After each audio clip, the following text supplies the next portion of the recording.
नमस्कार। आप देख रहे हैं द रत्नेश टॉक और मैं हूं रत्नेश रंजन। मेरे सभी सामाजिक परिवार के सदस्यों का बहुत बहुत स्वागत है। आज मैं अपना विश्लेषण रखने से पहले मैं अपने सभी फॉलोअर्स से, मेरे अपने सभी देखने वालों से कहना चाहूँगा, यदि आप अब तक बीजेपी को वोट करते आ रहे हैं, मोदी समर्थक हैं, मोदी भक्त हैं, तो इसमें कोई गलत नहीं है।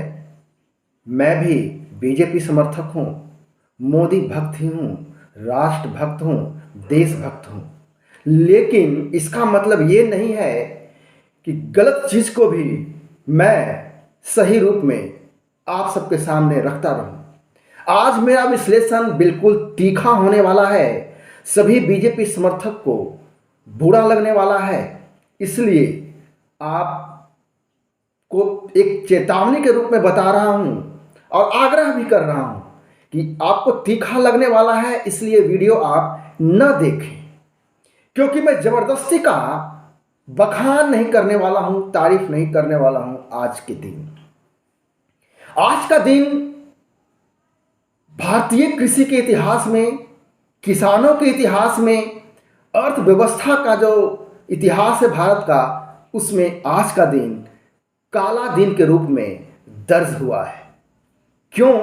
क्योंकि आज सुबह 9 बजे गुरु पर्व के दिन पीएम नरेंद्र मोदी जी ने कृषि कानून को वापस लेने की बात कही है और अगले सत्र में इसको कानूनी तौर पर जो लोकतांत्रिक प्रक्रिया है, संसद की प्रक्रिया है, वो पूरी कर ली जाएगी इस कानून वापसी की।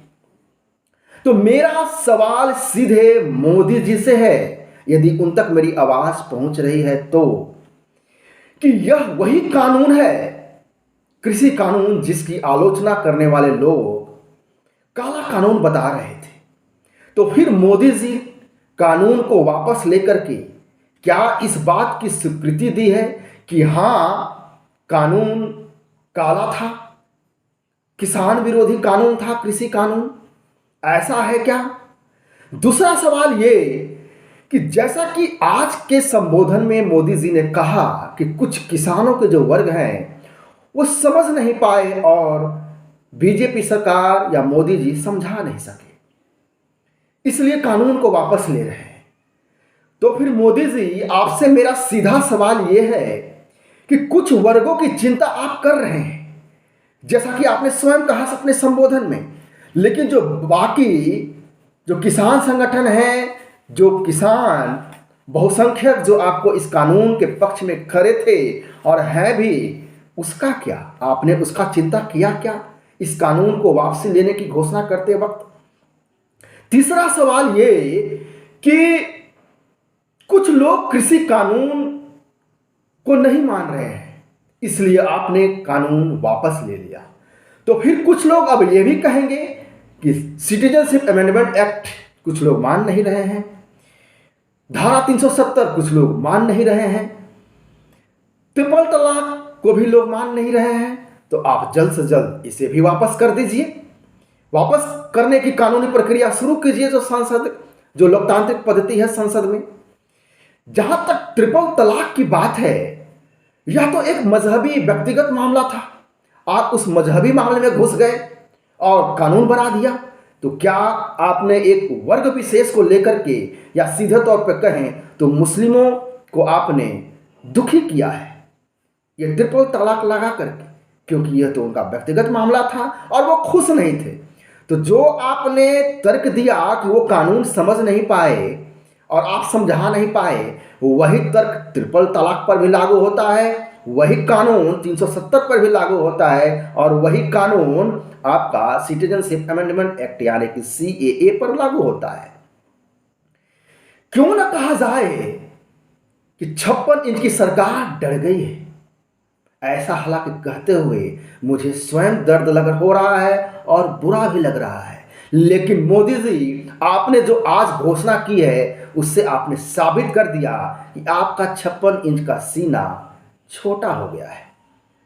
क्यों ना कहा जाए कि इस लोकतंत्र में जिनका विश्वास था वो अब कम हो गया है और अराजकता फैलाने वाले, जबरदस्ती की बात अपने मनवाने वाले ऐसे लोगों का मनोबल ऊंचा हुआ है, जिन लोगों को भरोसा हो गया कि वो आगजनी, उपद्रव, दंगा करके वो सरकार से बात मनवा सकते हैं।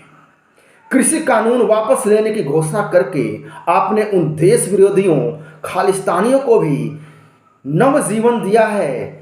जिंदाबाद कहने वाले, पाकिस्तान जिंदाबाद का नारा लगाने वाले को भी आपने जीवंत किया है। आंदोलन जीवी कहने वाले को आपने सार्थक बना दिया है इस कानून को वापस लेकर के। देश विरोधी गतिविधियां पर आपने एक तरह से परोक्ष रूप से मुहर लगाने का काम किया है।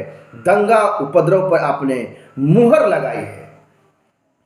जहां जिसको जो बात मनमानी हो, अब वह गुंडागर्दी करेगा, दंगा करेगा, आगजनी करेगा, हाईवे जाम करेगा, रेल जाम करेगा। उसके बाद देश की सरकार या राज्य की सरकार उस गुंडागर्दी के आगे, आगजनी के आगे, उपद्रव के आगे घुटने टेकेगी। ऐसे लोकतंत्र चलेगा क्या मोदी जी?